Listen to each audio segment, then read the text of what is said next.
Hello दोस्तों, आइए चलते हैं बिहार सुबह की ताज़ा खबरों की ओर। लेकिन उससे पहले अगर आपने अभी तक इस चैनल को सब्सक्राइब नहीं किया तो कर लें, जिससे कि आपको बिहार सुबह की ताज़ा खबर रोजाना मिलती रहे। पहली बड़ी खबर, दिल्ली में posted income tax assistant commissioner निकला शराब तस्कर। सरकारी गाड़ी में बोतल समेत बिहार से गिरफ्तार। कुचायलकोट थाना क्षेत्र के बलधरी चेक पोस्ट पर उत्पाद विभाग की टीम ने वाहन जांच के दौरान 8 कार्टन शराब के साथ सहायक आयकर आयुक्त राजेश समेत 2 को गिरफ्तार किया है। दूसरा गिरफ्तार आरोपित सहायक आयकर आयुक्त की सरकारी कार का चालक है। कार्रवाई के बाद उत्पाद विभाग के पदाधिकारी दोनों आरोपितों से पूछताछ कर रही है। अगली खबर, single use plastic carry bag पर प्रतिबंध के बाद बायोडिग्रेडेबल की राह पर चला बिहार। दाम भी काफी कम है। Single use plastic carry bag पर प्रतिबंध के बाद इसके विकल्प के रूप में पहली बार राज्य में बायोडिग्रेडेबल प्लास्टिक कैरी बैग का उत्पादन शुरू हो चुका है। इस कैरी बैग का उत्पादन करने वाली सोनवी इंटरप्राइजेज बिहार की पहली यूनिट बन गई। 8 अन्य यूनिटें पाइपलाइन में है। सिवान जिले के मिरमुजला स्थित सानवी इंटरप्राइजेज में बायोडिग्रेडेबल प्लास्टिक कैरी बैग का उत्पादन शुरू हो गया है। प्रोप्राइटर विवेक कुमार एवं सविता कुमारी ने कहा कि करीब 90 लाख रुपए निवेश से 8 माह में यह यूनिट तैयार हुई है। अगली खबर, बिहार पहुंचे राकेश टिकैत, बोले किसान का बेटा भी बनेगा देश का प्रधानमंत्री। जैसे बना उपराष्ट्रपति उम्मीदवार।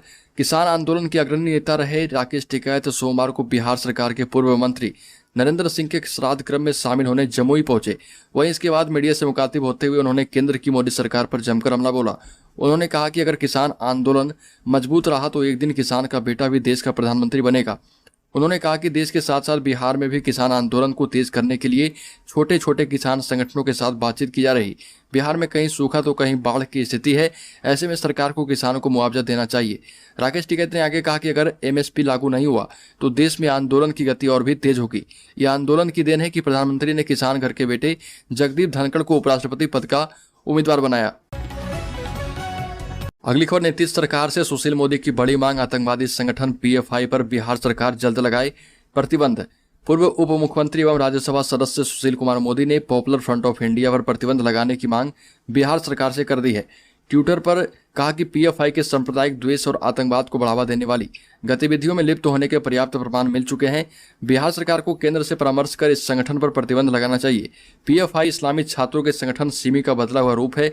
इससे सीमावर्ती प्रदेश बिहार और पूरे देश की सुरक्षा में खतरा बढ़ा है। सुशील मोदी ने कहा कि राजद नेतृत्व वाले महागठबंधन में शामिल कांग्रेस आतंकवादी साजिश में लिप्त पीएफआई को बढ़ावा देती रही। कर्नाटक में जब कांग्रेस की सिद्धारमैया सरकार सत्ता में आई तो इसने वर्ष 2013 में पीएफआई और इसकी राजनीतिक इकाई social democratic party of India के 1600 कार्यकर्ताओं के विरुद्ध दंगा करने से संबंधित 176 मुकदमे वापस ले लिए थे।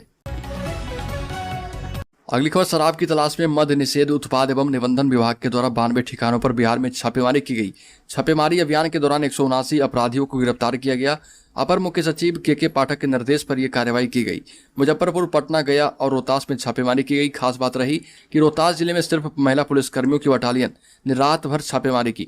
उत्पाद उपायुक्त कृष्ण कुमार ने बताया कि रोहतास जिले में 126 महिलाओं की टोली ने 26 ठिकानों को खंगाला। इसमें ट्रेनिंग ले रही नवनियुक्त 89 कांस्टेबल, इंस्पेक्टर, सब इंस्पेक्टर के अलावा महिला फोर्स भी शामिल रही और इनका नेतृत्व सहायक आयुक्त अमृता सिंह ने किया। महिलाओं की टीम ने अवैध शराब के निर्माण में लगे 44 लोगों को गिरफ्तार किया है और कल शराब की छापेमारी में 192 लोगों को बिहार में गिरफ्तार किया गया।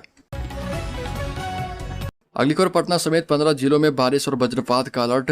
मौसम विभाग ने इन जिलों को दी खास चेतावनी। प्रदेश में रूठा हुआ मानसून मंगलवार यानी आज से मेहरबान होने वाला है। मौसम विज्ञान केंद्र के अनुसार पटना में आंशिक बादल छाए रहने के वजह से 15 जिलों में वर्षा के साथ वज्रपात को लेकर अलर्ट जारी किया गया है। वहीं प्रदेश के पूर्वी एवं पश्चिमी चंपारण, सीतामढ़ी, शिवहर और मधुबनी जिलों में भारी वर्षा को लेकर अलर्ट है। इन स्थानों पर रहने वाले लोगों को सुरक्षित स्थान पर रहने की सलाह दी। प्रदेश में मौसम का मिजाज बदला रहेगा। मौसम विज्ञान की माने तो राज्य के अलग अलग भागों में बादलों की लुका छिपी एवं आवाजाही बनी रहेगी। इसके फलस्वरूप कहीं भारी तो कहीं आंशिक वर्षा की स्थिति बने रहने के आसार हैं। हालांकि दक्षिण बिहार में उत्तर बिहार की अपेक्षा वर्षा की गतिविधियों में कमी रहेगी। अगली खबर, पीएफआई के खतरनाक मंसूबे निशाने पर बिहार का मिथिलांचल और सीमांचल का इलाका। फुलवारीशरीफ टेरर मॉड्यूल का खुलासा होने के बाद छानबीन में कई चौंकाने वाले तथ्य सामने आ रहे। पॉपुलर फ्रंट ऑफ इंडिया ने मिशन 2047 के लिए बिहार में 2 स्तर की प्लानिंग की। पीएफआई पहले चरण के तहत प्रदेश के दूर दराज के इलाकों में स्थित मस्जिदों को साधने की साजिश रची थी ताकि अपना संदेश बिहार के अंदरूनी हिस्सों में फैलाया जा सके। दूसरे चरण के तहत शारीरिक शिक्षा को रखा गया। इसके तहत युवाओं को मार्शल आर्ट, तलवारबाजी आदि सिखाने की प्लानिंग की गई। प्रशिक्षण पूरा होने के बाद वापस जाने वाले युवाओं को अपने गांव और इलाकों में ज़्यादा से ज़्यादा युवाओं को प्रशिक्षित करने का निर्देश दिए जाने की बात कही गई ताकि उन लोगों को संगठन से जोड़ा जाए। पीएफआई की साजिशों का पता चलने से केंद्रीय एजेंसियों के साथ ही बिहार पुलिस भी सतर्क हो गई है। सूत्रों के मुताबिक पीएफआई के निशाने पर खासकर बिहार का मिथिलांचल और सीमांचल का इलाका है। इन दोनों इलाकों के अधिकांश जिलों की सीमाएं नेपाल से लगती है और यहाँ के दूर दराज वाले इलाके काफ़ी पिछड़े हुए हैं और गरीब इलाके हैं। पीएफआई इन इलाकों में अनपढ़ और बेरोजगार युवाओं को टारगेट करने की फिराक में थी। अगली खबर महाराष्ट्र के सीएम एकनाथ शिंदे की ओर से बिहार में रह रहे पुणे के एक परिवार की मदद की काफी चर्चा हो रही। पटना में रहने वाले पुणे की अमोल जाधव का परिवार सिलेंडर ब्लास्ट में जख्मी हो गया था। आधी रात को 2 बजे गैस रिसाव के चलते बड़ा धमाका हुआ था जिससे परिवार के चारों सदस्य बुरी तरह से झुलस गए। इलाज के लिए इन लोगों को पटना के ही एक अस्पताल में भर्ती कराया गया था, लेकिन और बेहतर इलाज की जरूरत थी। मरीजों की हालत ज्यादा खराब होने के चलते एयर एम्बुलेंस से ही ले जाना संभव था, लेकिन अमोल जाधव का परिवार यह खर्च उठाने में सक्षम नहीं था। इस बीच सांगली के विधायक अनिल बाबर को कॉल किया और उनके जरिए बात ये सीएम एकनाथ शिंदे तक पहुंच गई। उन्होंने परिवार से संपर्क किया और पूरी समस्या को समझने के बाद उन्होंने एयर एम्बुलेंस की व्यवस्था करने का वादा किया। इसके बाद मुख्यमंत्री एकनाथ शिंदे के बेटे सांसद डॉक्टर श्रीकांत एकनाथ शिंदे ने केंद्रीय उड्डयन मंत्री ज्योतिरादित्य सिंधिया से आग्रह किया कि तत्काल एक सरकारी एयर एम्बुलेंस मुहैया कराई जाए, लेकिन वो उपलब्ध नहीं हो सकी। इस पर एकनाथ शिंदे ने बिना वक्त गवाए अपने ही खर्च पर एम्बुलेंस की व्यवस्था कर दी। अगली खबर, आरजेडी नेता तेजस्वी यादव ने बड़ा दावा किया। उन्होंने कहा कि केंद्रीय गृह राज्य मंत्री नित्यानंद राय आरजेडी ज्वाइन करना चाहते थे। राष्ट्रपति चुनाव में वोटिंग के बाद बिहार विधानसभा में उन्होंने कहा कि जब बीजेपी की तरफ से नित्यानंद राय को मंत्री नहीं बनाया गया था तब वो तेजस्वी यादव से मिलकर आरजेडी में शामिल करा लेने की बात कही थी। तेजस्वी यादव ने यह पलटवार केंद्रीय मंत्री के उस बयान के बाद किया जिसमें उन्होंने कहा था कि परिवार की विरासत से राजनीति में आने वाले तेजस्वी यादव को गरीबों, पिछड़ों, वंचितों, शोषितों के दर्द का जरा भी आभास नहीं है।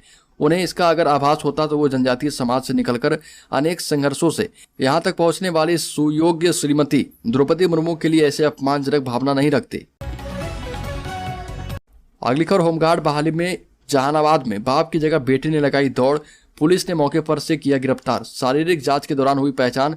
जहानाबाद जिले में होमगार्ड की बहाली चल रही है जिसमें शारीरिक जांच लिया जा रहा। 15 तारीख से एरोड्रम में होमगार्ड की अभ्यर्थियों की दौड़ प्रक्रिया चल रही है। हर दिन हर प्रखंड का शारीरिक जांच लिया जा रहा और इस दौरान एक गजब कहानी देखने को मिली जिसमें बाप की जगह बेटा दौड़ लगाने लगा। जब इसकी भनक इस प्रक्रिया में लगे प्राधिकारियों को लगी तो प्राधिकारियों ने तुरंत उसे गिरफ्तार कर नगर थाने ले आई। घोसी थाना क्षेत्र के बेली गांव निवासी सोनू कुमार अपने पिता की जगह दौड़ लगा रहा था। पुलिस उसे गिरफ्तार कर चुकी है। रामाधार पासवान 2011 में होमगार्ड बहाली के लिए आवेदन किए थे, लेकिन रामाधार पासवान दौड़ने में सक्षम नहीं है, इसलिए किसी तरह अपने बाप को नौकरी दिलाने के लिए बेटे ने दौड़ में भाग लिया।